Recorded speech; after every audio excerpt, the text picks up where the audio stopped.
manipulate라는 단어가 있습니다. 아주 부정적인 단어인데 조종하다 뭐 이제 그런 뜻이겠죠. 근데 신앙생활을 여러분 성경 지식이 아무리 많아도 성경의 그 해석하는 틀, 쉬운 말로 우리의 세계관이 안 바뀌면 우리의 문화적인 그런 틀을 통해서 성경을 다르게 해석합니다. 미국에 오래 있으면서 또 미국 분들과 교제하면서 미국 사람들이 다 좋은 것도 아니고 우리에게 통해서 배워야 될 점도 많지만 그러나 좀 그런 문화적인 서로 다름 그런 특성 때문에 성경 해석을 좀 다르게 하는 그런 부분들을 자주 발견하고 있습니다.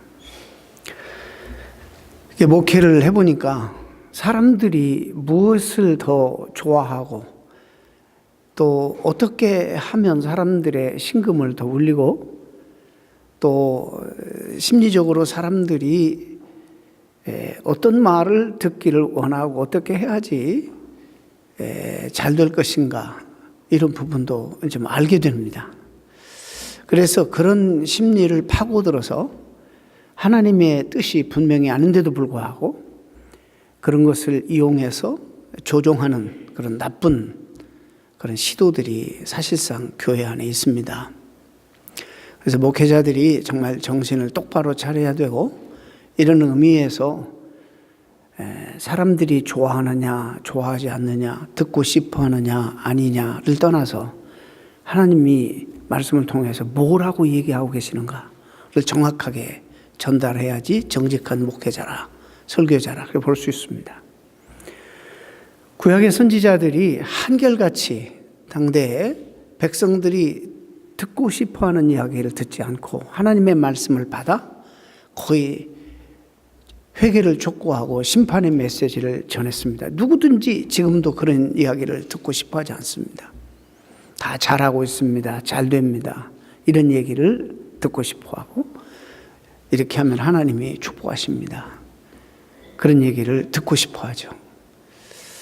그런데 한결같이 구약의 선지자들은 그러지 않아서 백성들에게 배척을 당했습니다. 가슴 아픈 일이죠. 그래서 우리가 한번 그냥 그렇다는 것 먼저 말씀드리고 오늘 증거하는 이 말씀이 상당히 같은 개신교 안에서도 어떻게 이 부분을 강조하느냐에 따라서 크게 해석상의 문제가 달라지고 또 근데 이것이 너무나 결정적으로 중요한 그런 교리라는 사실을 한번 말씀드립니다. 우리 구원의 주체가 누구인가? 우린 이미 결론 알고 있습니다. 전적으로 하나님이십니다. 이것은 우리에게서 난 것이 아니고 하나님 우리에게 주신 선물이다. 믿음으로 말미암아 구원을 얻은 건데 그 믿음은 gift of God, 하나님의 선물이다. 우리의 행위로 말미암지 아니하였다. 이 두 단어가 대조적으로 사용되고 있어요. 믿음하고 행위라는 단어. 그런데 이 믿음이라는 단어는 안 잡혀 구체적으로. 근데 행위는 쉬워 이야기가. 이 부분을 굉장히 강조하면 오히려 우리에게도 훨씬 더 와닿아요. 왜냐하면 기독교는 타력 종교입니다. 타인에 의해서 우리가 구원받는 거예요. 내 힘으로 받는 게 아니고 예수 그리스도를 통해서 구원받잖아요. 또 다른 모든 이 세상의 기독교를 제외한 모든 종교는 자력 종교예요. 내 노력과 내 선행과 내 의지로 하나님 앞에 가고 구원받는 거예요. 물론 기독교 안에도 바로 이런 인간성의 그런 약점들을 파고들어서 행위를 많이 강조하는 교회들도 적지 않습니다. 이것이 얼마나 심각하냐면 행위가 조금이라도 구원의 보탬이 되는 그런 지경에 이르면 이건 신성 모독입니다. 예수 그리스도의 십자가의 사건을 너무 약화시키는 거예요. 십자가가 부족하기 때문에 우리가 뭔가 보탬을 드려야 된다라는 이런 생각으로 발전되는 거예요. 심리적으로 우리가 그런 배경에서 왔기 때문에 상당히 그런 부분에서 행위 구원론이 훨씬 더 마음에 와닿아요. 또 잡혀요. 또 그걸 강조하면 성도들이 좋아하고. 근데 절대 아닙니다. 또 구원받은 이후의 신앙생활도 우리의 행위를 강조하거나 헌신을 물론 해야지. 그러나 그것은 자연스러운 하나님의 은혜에 대한 그런 흘러나오는 감사, 이것들로 연결돼야지 억지로 하는 것이 아닙니다. 오늘 그런 얘기를 좀 하려고 합니다. 로만 캐톨릭을 비롯해서 저희는 이제 개혁주의 신앙을 저희들이 가리키고 믿고 있지만은 약간 알미니안주의 그런 해석도 아니라고 그러지만은 인간의 행위를 많이 강조합니다. 얼마 전에 제가 뉴스를 봤는데 한국에서 두 형제가 한 형제는 약을 먹고 죽고 한 형제는 투신 자살했어요. 그런데 결국에 목숨은 건졌습니다마는 그 내용을 제가 잘 읽어보진 않았으면 잠깐 듣기에 두 형제가 이런 불치병에 걸렸어요. 온 뼈가 몸이 굳어지는 불치병에 걸렸는데 그런 병을 안고 거의 형 40세가 될 때까지 점점 이제 말기가 되어서 살 소망이 없이 너무너무 큰 고통 속에 있는 거예요. 부모님들은 아무것도 못하고 이 두 아들들을 돌보는 일로 정말 전력을 다해야 되는 상황인데 부모들이 잠시 나간 사이에 그 어린 동생이 설득을 하고 우리가 소망이 있다면 몰라도 이렇게 남들에게 부모에게도 피해를 끼치고 이렇게 사는 것이 이게 퀄리티 있는 인생도 아니고 설득해서 약을 먹여서 형은 죽이고 동생은 또 소경에 소경. 얼마나 안타깝습니까? 앞을 못 보는 동생은 그냥 투신을 했어요. 결국에 밑에서 받아줘서 살기는 살았습니다만은 이 이야기를 들으면서 여러분 어떤 생각이 드십니까? 저는 하나님의 은혜를 많이 묵상하게 되었어요. 내가 좋은 환경에서 이렇게 좋은 성도들과 함께 신앙생활을 한다는 것은 전적으로 하나님의 은혜다. 여러분이 건강한 것도 이건 전적으로 하나님의 은혜입니다. 하나님의 은혜가 처음부터 우리가 죽는 그 순간까지 하나님의 은혜가 아닌 것이 없습니다. 여러분이 좋은 가정에서 좋은 부모 만나서 이렇게 태어나게 된 것이 여러분이 결정한 거 아니잖아요. 여러분이 명석한 머리를 가지고 공부도 잘하고 이렇게 된 것도 전적으로 여러분이 만든 것이 아니잖아요. 하나님이 하신 거잖아요. 그러니까 이 모든 환경을 가지고 우리가 자랑할 게 없는 사람들이 아무것도 이걸 가지고 우리가 이루었다든지 성취한 것이라 할지라도 자랑할 것이 아무것도 없습니다.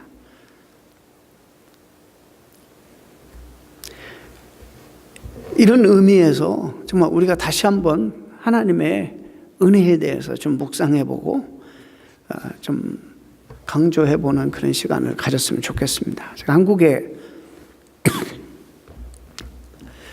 그래서 뭘 경험했냐면 나이가 90세 되는 신앙이 좋은 구원의 확신도 있고 평생을 믿었던 할머님 한 분이 권사님이 이제 몸이 너무 쇠약해져가지고 고동이 너무 불편한 거예요. 그래서 삶의 일상의 루틴이 조금만 깨지면 그것 때문에 신경도 쓰고 또 육체적으로 아파가지고 누워야 돼요.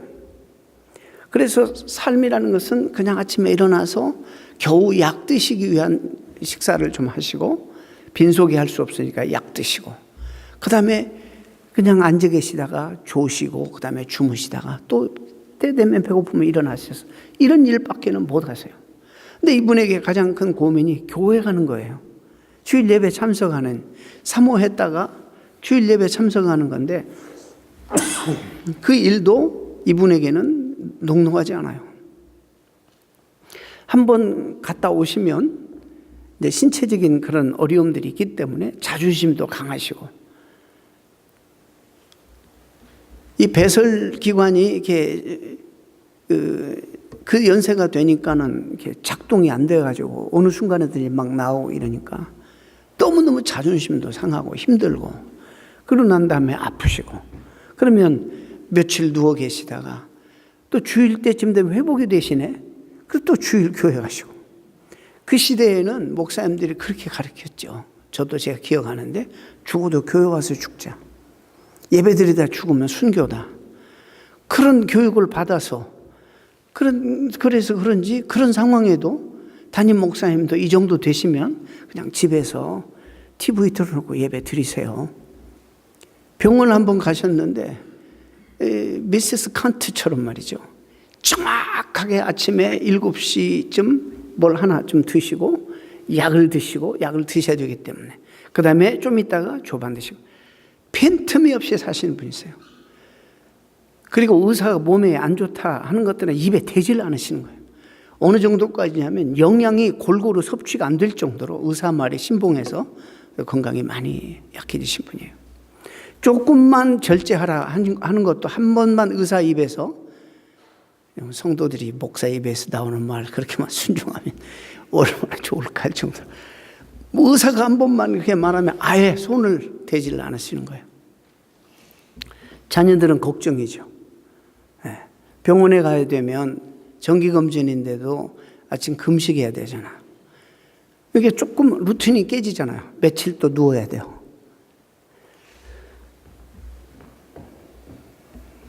구원의 확신 있는 분인데도 왜 저러실까? 자녀들은 생각 안 할 수가 없어요. 제가 목회 초기에 수십 년 신앙생활 하신 권사님 한 분을 제가 섬긴 적이 있는데 몹시 몸이 아프셔서 돌아가시기 직전인데 그분이 평상시에도 내가 이렇게 믿다가 구원이라 받을지 몰라 자꾸 그런 말씀을 하셨어요. 그래서 제가 구원론에 대해서 그렇게 강조하고 그렇게 말씀을 듣는데도 안 되는 거야. 머리로는 받아지는데 마음으로 이게 안 되는 거예요. 그래서 자꾸 불안해하는 거예요. 내가 이렇게 충분히 하고 있을까? 하나님 앞에 내가 하는 이런 헌신이 정말 충분히 용납되어서 구원의 천국에 갈 수 있을까? 늘 불안해 하시는데 죽음에 임박했을 때 더욱 불안해 하시는 거예요. 그래서 이것이 너무너무 우리 한국 성도들에게 중요하다. 특별히 성경 해석 가운데 이 부분은 우리 문화적인 그런 특성도 있기 때문에 너무 사실상 가슴에 와닿지 않을 수도 있습니다. 이 세상 모든 종교가 또 그런 자력 종교를 가리키고 또 우리가 이 세상에 살면서 뭐 소중한 것을 얻기 위해서는 언제나 무슨 대가를 지불해야지 얻잖아요. 이게 또 익숙해지 이 문화 속에 이 구조 속에서. 그러니까 이 구원 얼마나 소중한 것입니까? 그냥 봐도 그냥 그런 데니까 받아들이려고 하는데 가슴에 와닿지 않는 거예요. 뭔가를 보태야 될 것 같아요. 여러분이 그렇게 생각하는 그 순간에 여러분이 신성 모독죄를 짓는 거예요. 왜냐하면 예수 그리스도의 십자가가 충분하지 않다. insufficient. 이게 굉장히 심각한 거예요. 구원은 전적으로 하나님의 은혜로 우리에게 주어지는 것입니다. 이걸 믿으셔야 됩니다. 구원의 확신을 가져야 됩니다. 이건 우리의 행위에 의존되지 아니라 전적으로 하나님이 하신 일이에요. 그분의 영역이에요. 여러분들이 예수 그리스도의 십자가의 죽음이 부족해서 내가 뭔가 보태드려야 되겠다 생각하는 그 순간에 여러분 구원론은 깨지는 거예요. 구원받은 이후의 성도들도 가만히 보면 많이 이게 내가 이렇게 하면 하나님이 기뻐하실 걸, 내가 이렇게 해야지 하나님이 나를 돌아봐 주실 걸, 내가 이렇게 극도로 충성해야지 하나님이 나를 돌아봐 주실 거라는 생각으로 지배적이에요. 또 교회에서는 목회자들이 이런 걸 또 이용하는 거예요.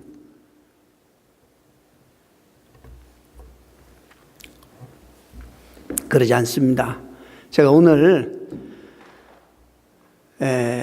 두 말씀을 하박국 선지자의 말씀과 에베소의 말씀을 함께 읽었습니다. 하박국 선지자가 어느 날 하나님 앞에 기도합니다. 이스라엘 백성들이 언약 백성인데 많은 민족 가운데 하나님 백성으로 구별되었는데 그리고 율법을 지키고 살아가는 백성인데 율법을 어기고 있어요. 그러니까는 하나님 앞에 이렇게까지 기도합니다. 여호와여 내게 부르짖어도 주께서 듣지 아니하시니 어느 때까지입니까? 내가 강포를 인하여 외쳐도 주께서 구원하지 아니하십니까? 어찌하여 나로 간악을 보게 하시며 폐역을 목도하게 하시나이까? 겁탈과 강포가 내 앞에 있고 변론과 분쟁이 일어났나이다. 하나님, 율법을 지켜야 되는 백성들 앞에 이런 일들이 벌어지고 있습니다. 그래서 하나님이 손대지 않으시고 개입하지 않으시니까 율법이 해이해지고 공의가 아주 시행되지 못하고 있는데, 그러니까 더욱더 악인이 의인을 에워싸고 공의가 세워지지 않습니다. 하나님 개입하소서. 기도합니다. 그냥 하나님 아무런 응답이 없어요. 근데 그러다가 오늘 본문에 하나님 이제 응답하시는데, 그래 내가 개입할 것, 내가 그들을 심판할 것이다, 이런 말씀하세요. 심판하는데 하나님이 심판의 도구로 누구를 사용하시냐면 갈대아 바벨론을 사용하신다고 말씀해요. 그러니까 깜짝 놀라는 거예요, 하박국이. 왜? 아니 우리 민족이 하나님의 율법을 어기고 부족하게 사는 걸 알고 심판받아야 마땅하지만, 그런데 도구를 갈대아 저 바벨론을 사용하신다고요? 저렇게 사악한 백성? 이제 2절 뒤에 다 나와요. 얼마나 이들이 강포하고 사악한지. 우리보다도 훨씬 도덕적으로 또 영적으로 윤리적으로 문란한 저 폐역한 백성들을 통해서 우리를 심판하신다고요? 그래도 우리는 저들보다는 낫지 않습니까? 우리는 또 하나님 백성이고. 그런데 어찌하여 우리가 증오하고 경멸하는 그런 저 이방 백성을 통해서 우리를 심판하십니까? 이렇게 탄원하는 거예요. 그러니까 하나님이 그들도 모든 나라들이 지금 아주 집어삼키기 혈안이 되어 있어요. 그 당시 역사의 주인, 가장 중심부에 있는 나라, 그들도 하나님이 심판할 것이다. 그래서 모든 세계가 하나님의 공의를 볼 것이고, 물이 바다를 덮음같이 여호와의 영광을 인정하는 것이 세상에 가득하게 될 것이다. 의인은 믿음으로 말미암아 살 것이다. 자, 내가 이 말을 너에게 말한 데 기록하라. 묵시는 꼭 정해진 때에 이루어진다. 종말이 그럴 때가 속히 이르겠는데 결코 거짓되지 아니하리라. 비록 더딜지라도 기다리라. 지체되지 않고 정령 응하리라. 이 무슨 말씀이냐면, 하나님의 역사의 주체이시고 하나님의 우리 인생 생사화복을 다스리시는 주체라는 사실을, 구원뿐만 아니라 모든 삶에 하나님이 주체라는 사실을 강조하는 거예요.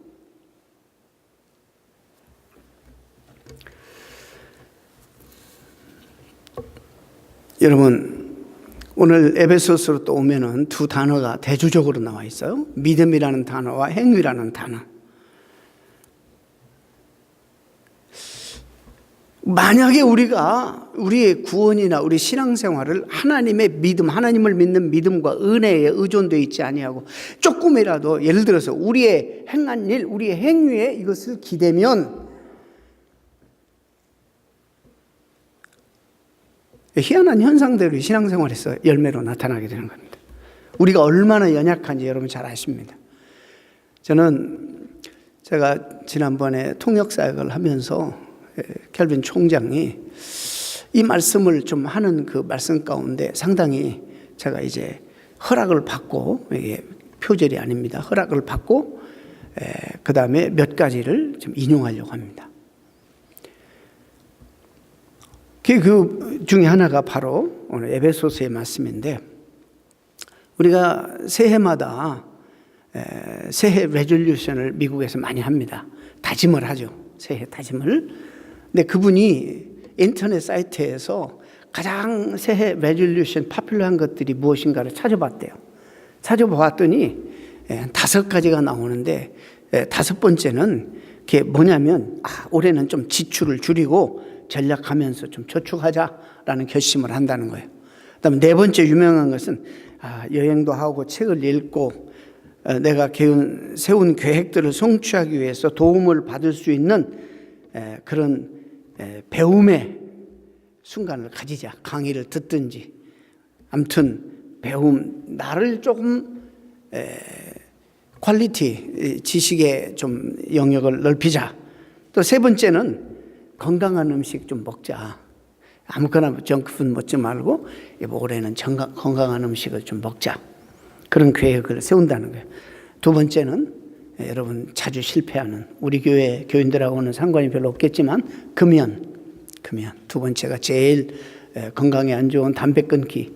이것을 두 번째로 치고 제일 많이 레졸루션이 뭔지 아세요? 엑서사이즈 열심히 하고 건강한 음식만 먹고 체중을 빼자, 살을 빼자. 이것이 제일 파퓰러한 레졸루션이라고 그래요. 그런데 여러분 나름대로도 많이 그런 계획들을 세우지만 얼마나 갑니까? 여러분 우리 자신들이 의지가 얼마나, 저도 저 자신에게 보통 실망하는 게 아닙니다. 근데 이런 부족하고 죄악 많고 죄성에 가득한 우리 자신에게 우리 구원을 조금이라도 기댄다? 우리 신앙생활을 조금이라도 의존한다? 이게 얼마나 불안하고 얼마나 위험한가를 우리가 아시라는 것입니다. 영적으로도 마찬가지입니다. 많은 사람들이 더 나은 영적 사람이 되고 싶어서, 하나님께 가까이 가고 싶어서, 바른 양심을 가지고 살고 싶어서, 정죄감과 부끄러움의 감정으로 가벼워지기를 원해서 하나님 앞에 많은 계획들을 세웁니다. 그런데 잘 안 돼요. 잘 안 됩니다. 그래서 혹시 성경 일독을 하자. 그래가지고 그걸 1년 동안 성취하면은 얼마나 그것이 대견스러운지 우리 스스로가 그걸 막 그냥 너무너무 대견스러워서 자랑하는 그런 성도들을 봤어요. 대견스러운 일입니다. 보통 일이 아니거든요. 여러분, 기도도 열심히 해보자. 성경 공부도 열심히 하자. 주일 성도도 열심히 하자. 헌금 생활도 좀 더 하나님 앞에 드리자. 많이 결심을 하지만 그렇게 잘 안 되지 않습니까? 여러분, 놀라운 사실은 마틴 루터가 그 당시에 유럽이 다 기독교 문화니까 성도였어요. 그런데요, 너무너무 기쁨이 없었고 자유함이 없었어요. 오랫동안 어떻게 하면 하나님 앞에 가까이 갈까 고민이 있었어요. 그래서 결국에는 자기가 수도사까지 되었어요. 집중적으로 세상 일을 다 격리하고 하나님 앞에 들어가 수도원에서 수도하면서 하나님을 기쁘시게 하려고 하는 삶을 부단히 노력하며 살았어요. 한때는 자기 자신이 실망스러워서 몸에 채찍을 가하면서 금식도 하고 고행도 하고 육신의 욕망이나 이런 것 정욕을 죽이기 위해서 얼마나 노력했는지 몰라요. 연구했고 성경도, 그 다음에 기도도, 그 다음에 금식도, 채찍질까지 하면서 열심히 이렇게 하면 하나님이 나를 용납하시겠지 하는 생각이 지배적이었어요. 그러나 그도 그렇게 역사의 훌륭한 인물도 지키지 못해서 늘 실패 경험들을 우리에게 나누고 있습니다. 오랫동안 자기 구원에 관해서 자기의 노력으로 구원을 얻는 것으로 생각해서 얼마나 많은 노력을 했는지 모릅니다. 여러분, 1500년, 성경에 기록되어진 지 1500년이 훨씬 웃도는 그 순간까지도 성경에 대한 잘못된 해석들이, 또 성경을 잘못 풀어서 이런 사람들이 듣기 좋아하고 우선 마음에 와닿는 행위 구원을 강조함으로써 어떤 짓을 저질렀습니까? 그 당시에는요, 어디든지 그러지만 시큐리티가 참 중요했어요. 정치적으로, 경제적으로 불안하고 암흑한 시대였어요. 그럴 때에 로만 캐톨릭에서 사람들의 심리를 이용해서 우리가 이렇게 살다가 천국은커녕 연옥으로도 잘못하면 떨어지겠다, 지옥에도 가겠다, 다 불안했을 때 이걸 사면 천국에 간다. 그래서 면죄부를 팔기 시작합니다. 센세이션을 일으켰습니다. 여러분, 나중에 로마에 가서 베드로 성당 가면 그렇게 해서 지어진 성당이지, 이 사실은 여러분 알고 좀 보시기 바랍니다. 그래서 교권 신장하고, 여러분, 그래서 중세 교회가 교권이 그렇게 해서 신장되었습니다. 엄청나게 많은 사람들이 참여하고 결국에 전혀 비성서적인데 불구하고 그것을 이용해서 면죄부를 팔고 그렇게 했었습니다. 여러분, 우리가 행위 구원론을 비판하고 믿지 않고 믿음으로만 구원받는다고 외쳐대고 우리가 고백하지만은 그게 잘 가슴에 와닿지 않아요. 실제적으로 보면 아니 어떻게 평생 신앙생활하는 분들이 죽음에 임박해서 이렇게 불안해할까? 왜 어떻게 목회를 해야지 어떻게 가르쳐야 될까? 이런 부분들이 참 목회 초기부터 큰 고민이었어요. 분명히 오늘 말씀하잖아요. 우리에게서 난 것이 아니라 하나님의 선물이라고. 믿음은 우리 행위에서 난 것이 아니라, 여기 분명히 사도 바울이 참 명석해요. 행위를 내세우면 틀림없이 교만해지고 자랑하게 된다는 것을 알았어요. 근데 이것은 구원뿐만 아니라 구원받고 난 이후에도 우리의 업적 신앙, 우리의 행위 같은 걸 강조하면요, 여러분, 두 가지 현상이 나타납니다. 교만하거나 아니면 심각한 앵자이어티에, 염려에, 근심에, 걱정에 빠지게 됩니다. 그래서 평생 신앙생활하면서 확신 없이 그냥 늘 이렇게 뭐 해야지 하나님이 기뻐하시고, 내가 그렇게 못하면 하나님이 나에게서 멀어질 것 같고 외면하실 것 같고, 이런 그 불안한 심리 가운데 신앙생활을 하게 되는 것입니다.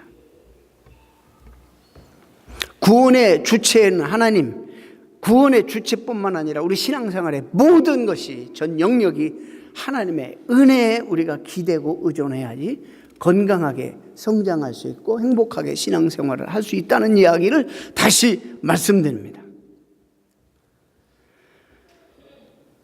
루터도 한때 바로 이 행위의 구원론을 의존했어요. 오늘 에베소서 2장에 분명하게 너희가 행위로 말미암아 구원을 얻었나니가 아니라 믿음으로 말미암아 구원을 얻었나니, 그렇게 말해요. 이것이 너희에게서 난 것이 아니고 하나님으로부터 온 것이다라고 분명하게 이야기하고 있습니다. 그런데요, 이 만약에 우리가 행위 구원론을 조금이라도 거기에 틈을 주거나 우리가 거기에 연다면 이렇게 오늘 이 말씀을 뒤틀리게 해석해야 돼요. 너희가 너희 행위로 말미암아 구원을 얻었다. 이것은 그래서 전적으로 너희를 통해서 얻은 것이다. 너희가 너희에게서 난 것이다. 너희가 하나님께 가까이 하기 위해서는 그렇기 때문에 더욱더 너희 행위적 노력에 최선을 다하라. 이는 구원이 행위로 말미암기 때문에 너희 행위를 너는 자랑하거라.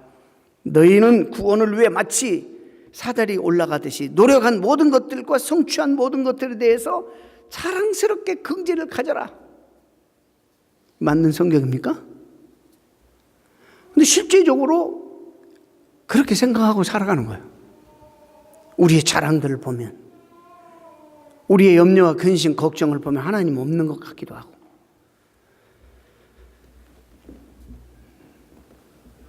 하나님이 기뻐하시는 일을 순종합니다. 신실하게 순종하고 마치 사다리를 타고 하나님 앞에 도달하듯이 남들보다 더 열심히 예배 참석하고 헌신하고 기도 생활하고 충성을 다합니다. 봉사도 하고 성경도 읽고 신앙의 업적을 쌓는 일이라면 누구보다도 뒤지고 싶지 않습니다. 모든 일 열심히 합니다. 그 결과 어떤 현상이 일어나냐면 올라가면 올라갈수록 밑을 내려다보게 됩니다. 나같이 하지 못하는 사람들을 무시하게 됩니다. 비교하게 됩니다. 깔봅니다. 그렇게 돼 있어요. 행위에 의존하면 틀림없이 그런 신앙적인 어떤 형태가 나타나는 거예요. 그러다가 어느 순간에 제가 젊을 때 고민했던 고민 하나 얘기하면, 전 너무너무 내 자신에게 실망한 것이 있었어요. 뭐냐면 하나님 앞에 나와서 큰 은혜를 받고 그 이후에 하나님 말씀대로 살아보려고 그렇게 노력했는데도 잘 안 되는 거예요. 그래서 늘 회개하고 늘 정말 눈물 콧물 흘려가며, 왜 나는 이 정도밖에 안 됩니까? 왜 동일한 죄를 동일하게 짓고 또 와서 가증스럽게 이 죄를 회개해달라고 또 얘기하는 그런 사람이 되었습니까? 하나님, 나는 어찌하면 좋습니까? 다시는 그런 죄를 짓지 않겠다고 했으면서도 동일한 죄를 가지고 또 나와서 하나님 앞에 회개하는 내 자신이 너무 싫었어요. 싫을 뿐만 아니라 그 다음에 내가 굉장히 그 다음부터는 나도 이렇게 내가 싫은데 하나님은 나를 좋아하실까? 젊은 시절에 저의 한동안 동안의 큰 고민이었어요. 결국에 신앙생활 열심히 쌓아놓은 공든탑이 한순간에 무너지는, 또 쌓아 올리면 또 한순간에 무너지는,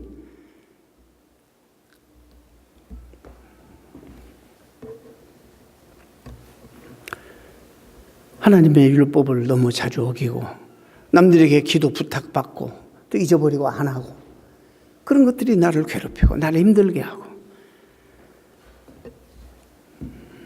죄성과 연약함으로 세웠던 모든 것들이 하나씩 무너질 때 어디에 떨어져요? 불안합니다. 염려가, 근심, 걱정, 내 부족한 헌신과 연약함 때문에 실망하고 하나님으로부터 영적으로 멀어진 느낌이 덜 지배적이었어요. 이거는 구원만이 아니라 우리의 실생활과 구원받은 이후의 삶도 하나님의 은혜에 의존하지 아니하면, 조금만이라도 우리 행위에 의존하게 되면 교만해지거나 아니면 이렇게 심각한 절망에 빠질 수밖에 없구나. 그것이 우리 인간이에요.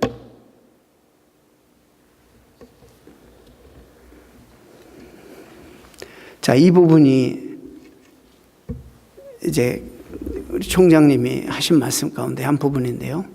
이런 그 행위를 자꾸 의존하는 신앙을 하게 되면 하나님과 늘 협상하는, 미국 사람도 그러나 봐요.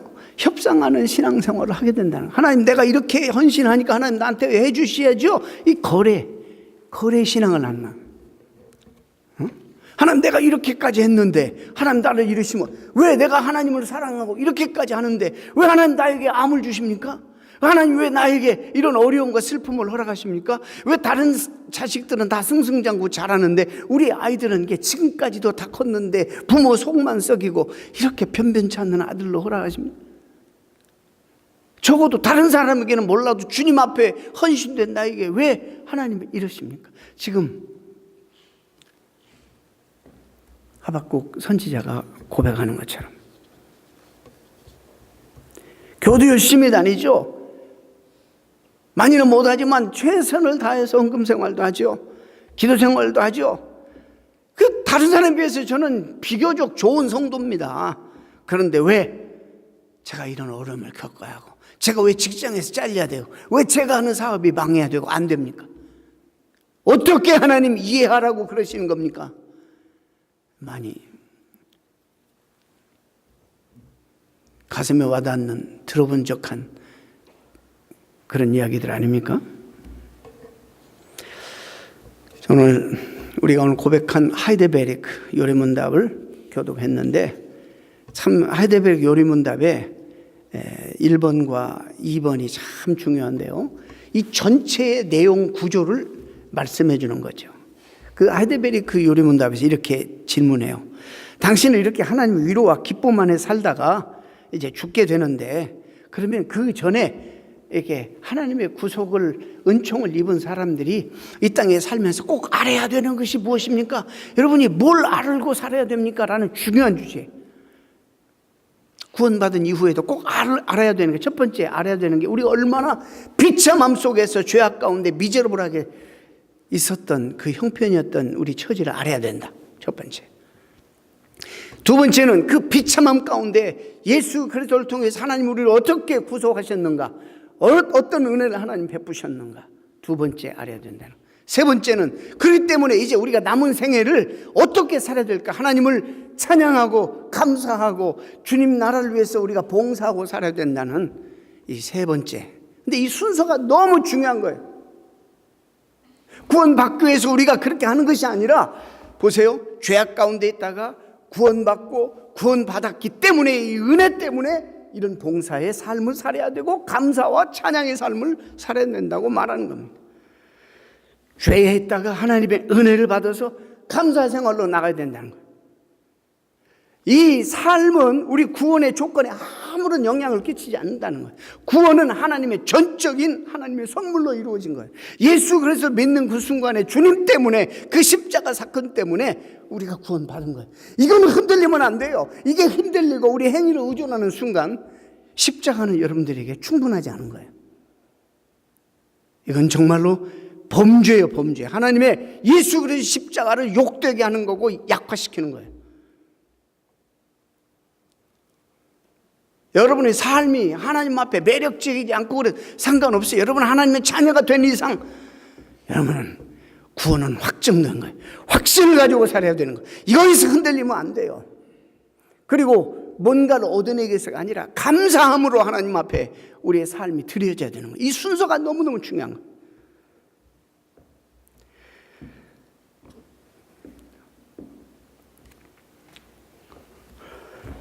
여러분 이 부분에 대해서 너무 자주 한국 성도들이 막 흔들려요. 그리고 왜 자꾸 자기가 하고 있는 일에 대해 가지고 자랑하죠? 하나님의 은혜로 하는 일인데 왜 이렇게 자꾸 낙심에 빠져서 아무리 말씀을 전해도 그냥 확신 가운데 거하지 못하고 왜 이렇게 흔들리죠? 염려, 근심, 걱정 속에서 하나님의 은혜를 의존하지 않기 때문에. 여기 보세요. 무슨 얘기야? 정한 때가 있나니 그 종말이 이르겠고 결코 거짓되지 아니하리라. 더딜지라도 기다리라. 지체되지 않고 정령 응하리라. 하나님 그렇게 말씀하시는 거예요. 하나님의 때가 있는 거예요. 우리 삶 속에 저는 자주 이런 표현을 합니다. 마치 삶이 등산과 같은 거예요. 등산. 오를 때가 있으면 내리막. 왜냐하면 삶이 너무 평지만 가려면 등산 재미 하나도 없어요. 그런 다양한 인생의 그런 aspect of life, 이런 것들이 우리를 즐겁게도 하고 슬픔은 또 더 큰 기쁨을 주기 위한 그런 하나의 단계예요. 왜 그렇게 힘든 산을 올라가요?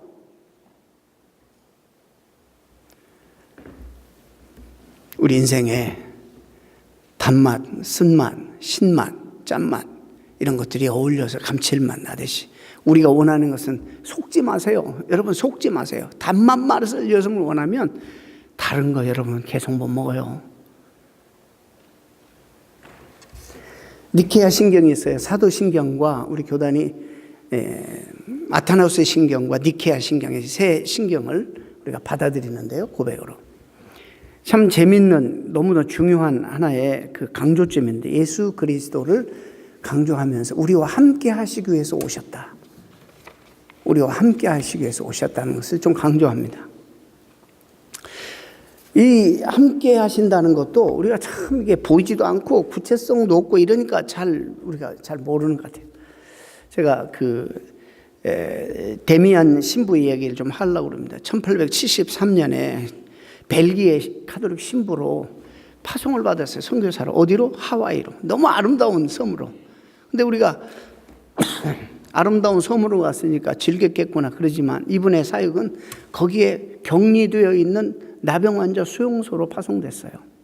당시만 해도 나병 환자에 대해서 약도 많지 않고 의학도 발달하지 않아서 할 수 있는 그 당시에 최선은 격리시키는 거예요. 다른 사람에게 옮지 않도록. 비참하죠. 거기 가서 사명이 뭐냐면 이분들의 사역을 좀 세계에 알려서 펀레이징을 많이 해서 이분들을 위해서 학교도 짓고 병원도 지으라, 이런 사역이었어요. 그래서 열심히 사역을 합니다. 그래서 정말 그 노력으로 병원도 세우고 학교도 세웠습니다. 근데 선교부에서 처음부터 어떤 또 규정을 워닝을 주었냐면 나병 환자는 전염되기 때문에 절대 타치하지 말라. 그냥 거리를 일정하게 두어라. 굉장히 합리적인 생각이죠. 그런데 이 데미안 신부는 오랫동안 사역하면서도 너무나 거리가 좁혀지지 않아요.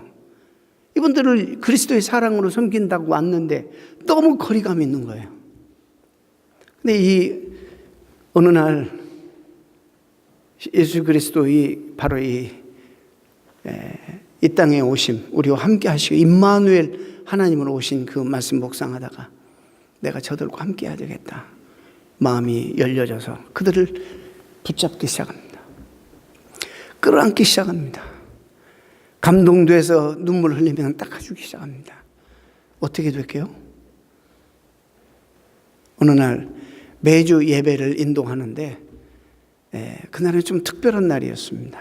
첫 문장을 평상시 같으면 여러분 나병 환자들은 이렇게 시작하는데 우리 나병 환자들은 1인칭 복수로 단어를 바꿔서 시작합니다.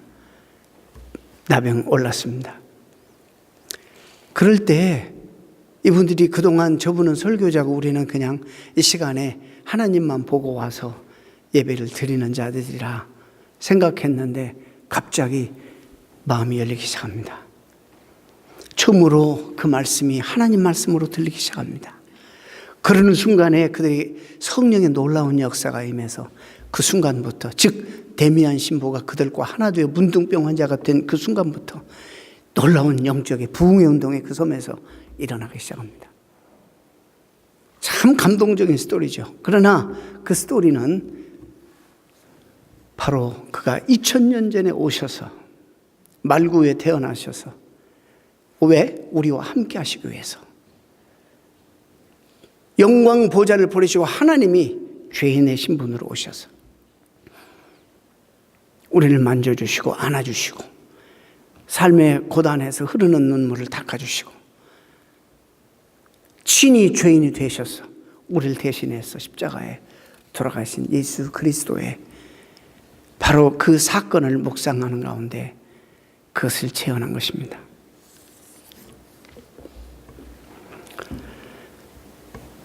마치 바벨탑을 쌓았던 시대처럼 우리도 신앙생활하면서 우리의 업적과 행위에 기대어서 많은 경우 그래요. 내가 이렇게 하면 하나님이 기뻐하시지. 그래요? 그렇습니다. 그러나 꼭 아닐 수도 있어요. 내가 이렇게 과도한 충성을 하면 하나님이 기뻐하시겠지. 그러나 이것이 내 의로 말미암아 나온 것이라면 하나님의 은총이 고마워서 그 열매로 할 수 없으면 하지 않으면 안 되는 그런 감사와 기쁨으로 하지 아니하고 내 어떤 의가 내가 이러면 하나님이 나한테 꼼짝 못 하시겠지.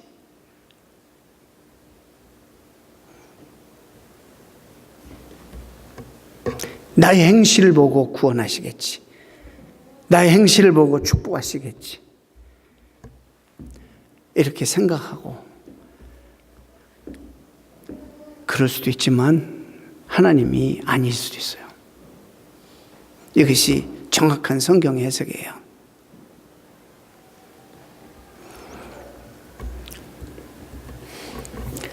말씀을 맺습니다. 우리의 구원은 철저하게 하나님으로부터 나옵니다. 뿐만 아니라 구원받은 이후의 신앙생활도 내 노력과 수고와 헌신을 앞세우는 것이 아니라 하나님의 은혜를 앞세워야 합니다. 하나님의 은혜, 이것 때문에 우리가 버티고 있는 거예요. 이것 때문에 오늘도 신앙생활을 하는 거예요. 하나님의 은혜. 우리가 우리의 행위로 천국에 도달할 수 없기 때문에 하나님이 천국에 계신 하나님 우리 가운데 오신 거예요. 우리를 이끌어 오시죠. 한순간에 구원뿐만 아니라 신앙생활에 우리의 업적 행위를 우리가 기대는 순간에 교만이나 불안에 떨어집니다. 우리는 하나님이 우리와 함께 하신다는 확신을 가져야 합니다. 매일매일 삶에 우리를 아름답게 빚으시기를 원하신다는 확신을 가져야 됩니다. 어떤 때는 내가 원치 않는 병도 얻을 수 있고 어떤 때는 실패도 경험할 수 있고 그러나 주님 뭘 약속했냐면 주님은 사랑하는 자, 곧 그 뜻대로 부르심을 입은 자들에게는 모든 것이 합력하여 뭘 이룬다? 선을 이루신다.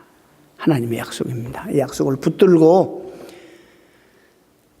내가 원치 않는 그런 삶이 나에게 잠시 전개된다 할지라도 낙심하지 말고 이 확신을 가지고 하나님이 하나님의 때에 또 이것을 통해서 더 큰 하나님의 위로와 축복을 경험하게 하실 것이다. 이걸 통해서 나를 더 아름답게 매력적으로 빚으시기를 원하신다. 이 사실을 믿고 낙심하지 마시고 뭔가 잘 열심히 이 성실한 사람들의 약점은 뭐냐면 남을 잘 성실치 못한 사람을 잘 꼴을 못 보고 용납을 못해요. 오디널리 피플들은 대부분 불성실이에요. 불성실. 자기가 성실하면 그만이지, 하나님께 감사할 일이고 하나님 은혜지.